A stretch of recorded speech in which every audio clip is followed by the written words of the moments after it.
So there is an attempt now to create a new Cold War, which could even become hot with the stupidity about Taiwan and so on, because they're upping the ante there.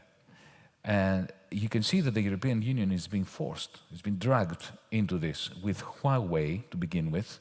They banned any European country from having dealings with Huawei, even though Huawei had the best 5G system and the cheapest for our poorer countries, who've not been allowed to use it by the Americans through Brussels. And there is an attempt to present China as the new Nazi regime. This is all dangerous stuff. China is a very large country with ambition, a long memory, but they are not imperialist. They have never been imperialist. China has never colonized any place in the world. Even the skirmish with Vietnam was a skirmish about local issues. It was not an attempt to take over Vietnam. If they wanted to take over Vietnam, they would have taken over Vietnam. People say to me, what about Africa? Wherever you go in Africa, you find Chinese investment. Well, yes, the Chinese have a strategy of securing supplies of raw materials that they don't have. Long time ago, it was 2005, I was in Ethiopia, and I was told by government officials that the airport, brand new airport back then, was built by the Chinese government for free. Okay, why are they doing that? For free. The Americans have never built anything for free anyway. When you hear the words US aid, it's not aid, it's loans to be paid with interest, not the same. The reason is that, you know, they went to Angola, they went to Ethiopia, they went to wherever they thought they could find rare earths or oil or gas, and they put the governments and the people in their debt by building infrastructure, hoping that, you know, when the deal would be made for all these natural resources, they would get preferential treatment. Okay. This is using one's exorbitant power in one's favor. Yeah, but compare and contrast with what the Europeans did in Africa. We destroyed a whole continent. We enslaved their people.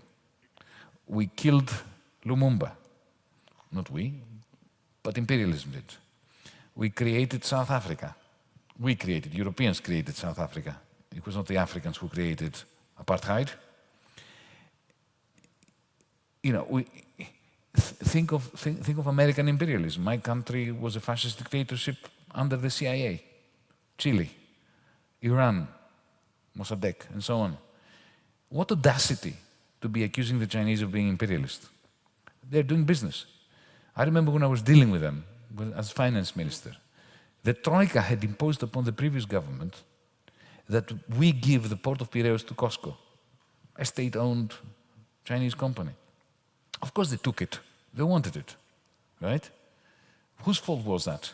It was the fault of the European Troika and the American Troika forcing the Greek government to give the port of Piraeus to Costco. When I became minister, for a short period of time, the people at Costco and the Chinese government thought that I had power. So did I for a few minutes. Okay?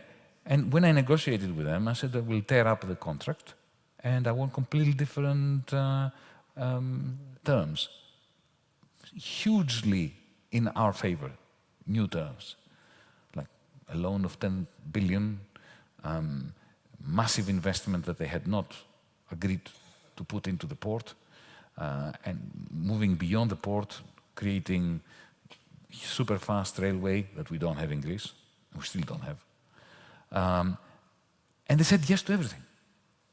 Now, if that is imperialism, let's have a little bit more of it. Yeah? And when you see that there is a lot of investment, and some of it is not good, in Serbia, for instance, in Montenegro, where they go in there, they give loans with 4% interest rate, which is very high for these days. Why are they getting into Southern and Eastern Europe? Because Europe is not investing. There's a vacuum. The European Union is not investing. Chinese money comes in. They don't bring in troops. They do not overthrow our governments.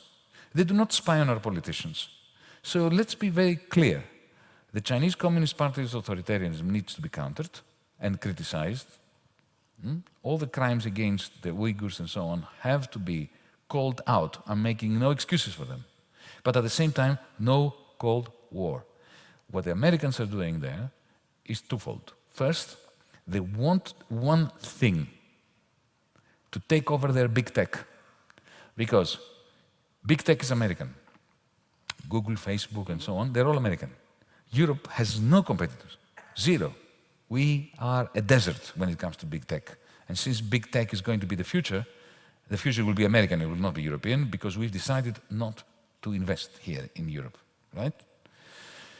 The only country that has worthy competitors to Amazon, Alibaba, to Google, to Uber and so on, are the Chinese, because they've created a space in which they invested, and their banking system, which they are not allowing Wall Street to take over.